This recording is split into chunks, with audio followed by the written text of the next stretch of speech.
सुप्रभात बच्चों। आज तिथि है 11/2/2021। कार्यपत्रक संख्या है 35।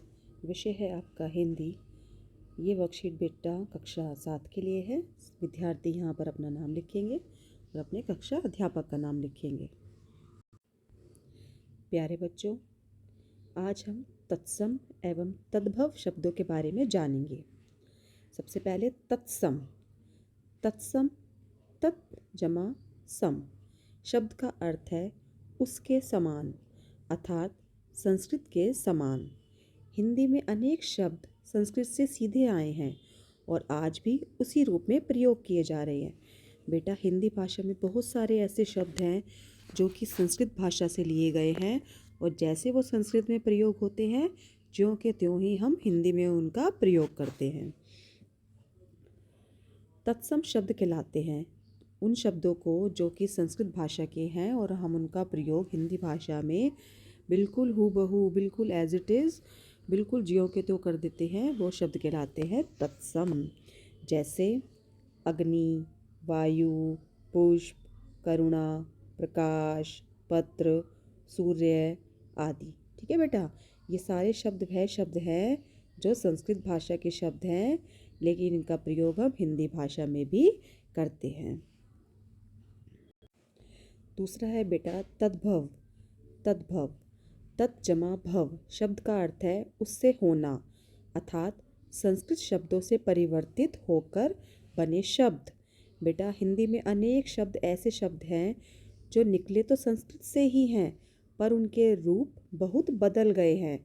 अतः संस्कृत के जो शब्द आज परिवर्तित रूप में मिलते हैं तद्भव शब्द कहलाते हैं। बेटा, बहुत सारे ऐसे शब्द हैं हिंदी भाषा में जो संस्कृत से निकले हैं, लेकिन हमने उनको अपनी सहूलियत के अनुसार थोड़ा सा चेंज कर दिया है, परिवर्तन ला दिया है उनके अंदर।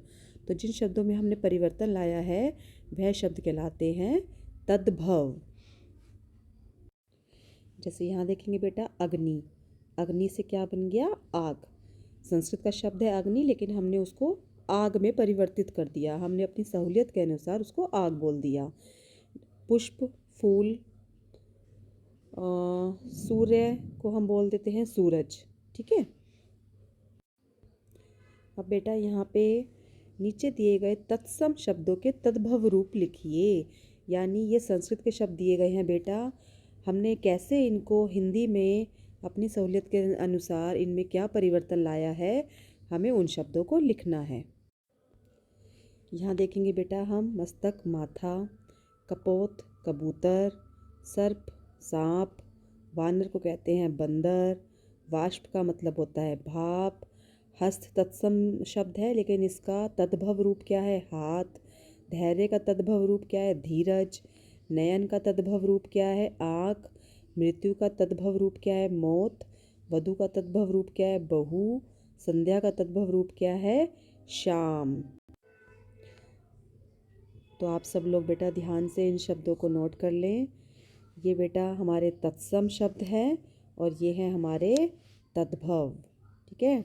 इन शब्दों को हम संस्कृत में ऐसे लिखते हैं और उनका जब हम हिंदी में प्रयोग करते हैं तो उनका तद्भव रूप हमने बदल दिया है। उनको हमने अपनी सहूलियत के अनुसार थोड़ा सा आसान कर लिया है ताकि बोलने में कठिनाई का सामना ना करना पड़े। संध्या का हम शाम देख चुके हैं बेटा। क्षेत्र होता है खेत। चंद्र को हम बोल देते हैं चांद। शीर यानी खीर। कूप संस्कृत का शब्द है, इसका तद्भव रूप क्या है? कुआं। ग्राम गांव को बोलते हैं। घट का मतलब घड़ा। घृत यानी घी। आम्र यानी आम। पुष्प यानी फूल। ठीक है। तो ध्यान से आप इन शब्दों को 2 बार पढ़ते हुए नोट डाउन कर लेंगे, लिख लेंगे अपनी कॉपी में। ये बेटा तत्सम रूप है और ये हैं तद्भव। तत्सम संस्कृत के शब्द होते हैं और तद्भव संस्कृत के शब्द जो कि हिंदी में परिवर्तित कर दिए गए हैं। कोविड के संदर्भ में उचित व्यवहार संबंधी बेटा संदेश है।